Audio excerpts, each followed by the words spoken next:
राधे राधे। आज का भागवत पाठ हो गया।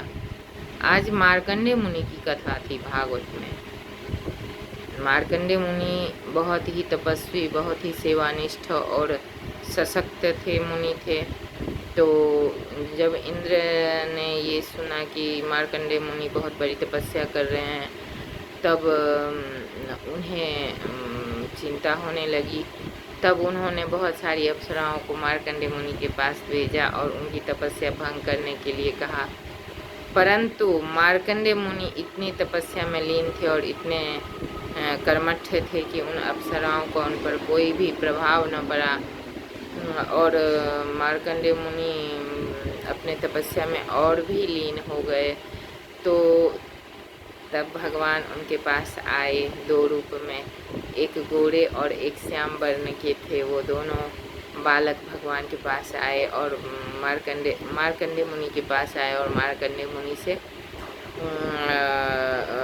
भेंट की और उन्हें अपना दर्शन दिया। तब मार्कंडेय मुनि ने उनका स्वागत किया, चंदन फूल माला सुगंध से उनका स्वागत किया और उनकी विनती स्तुति की और उन्हें कहा कि हे प्रभु, आप तो बहुत ही अनंत हैं, अगम हैं, इसी तरह कृपा बनाए रखें, हम पर कृपा बनाए रखें। उसी तरह हम भी भगवान से कहते हैं कि हे प्रभु, हमारी भी तपस्या चल रही है, आप हमेशा जब भी हम कभी थोड़ा इधर उधर मन में बहुत सारी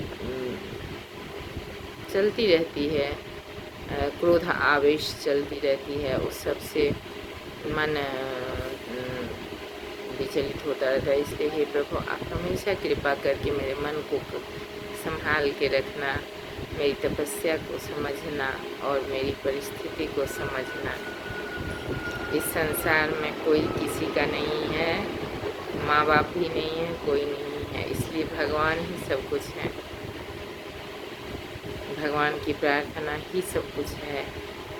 हे गिरधर तेरी आरती गाऊं, श्याम सुंदर तेरी आरती गाऊं, बांके बिहारी तेरी आरती गाऊं। हे गिरधर तेरी आरती गाऊं, श्याम सुंदर तेरी आरती गाऊं। हे गिरधर तेरी आरती गाऊं। चेहरा में सूजन सा होता जा रहा है, आँखें डार्क सर्कल भी हो रहा है, पता नहीं क्या क्या हो रहा है। शरीर है, कुछ न कुछ होता ही रहता है। जिसके मन इतने विचलित हो, उनका शरीर कैसे सही रह सकता है। जिस पर लोगों ने इतने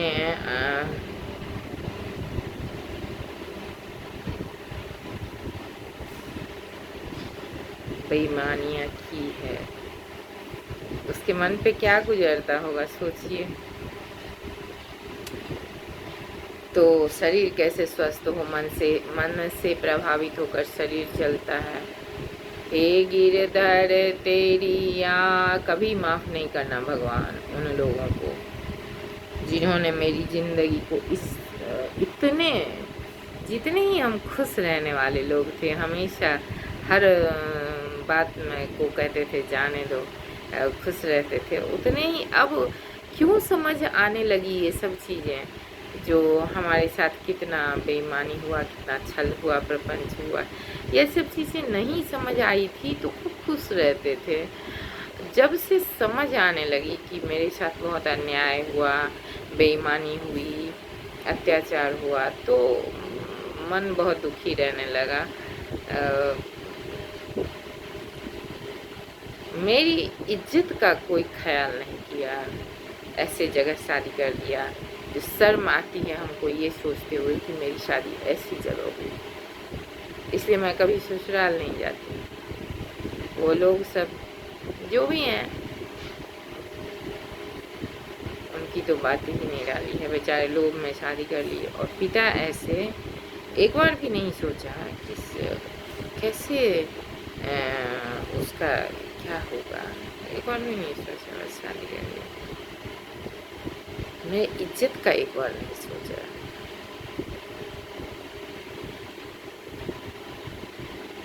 कि लोग क्या कहेंगे, ऐसे घर में क्यों शादी कर दिया।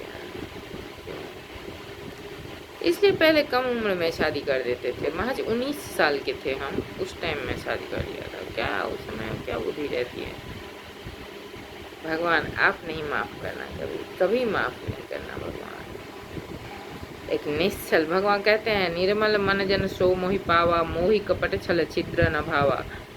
जो लोग छल प्रपंच से रहित होते हैं ना, उनके साथ छल नहीं करना चाहिए, नहीं तो बहुत कीमत चुकानी पड़ती है, और चुका रहे हैं। राधे राधे, श्री राधे।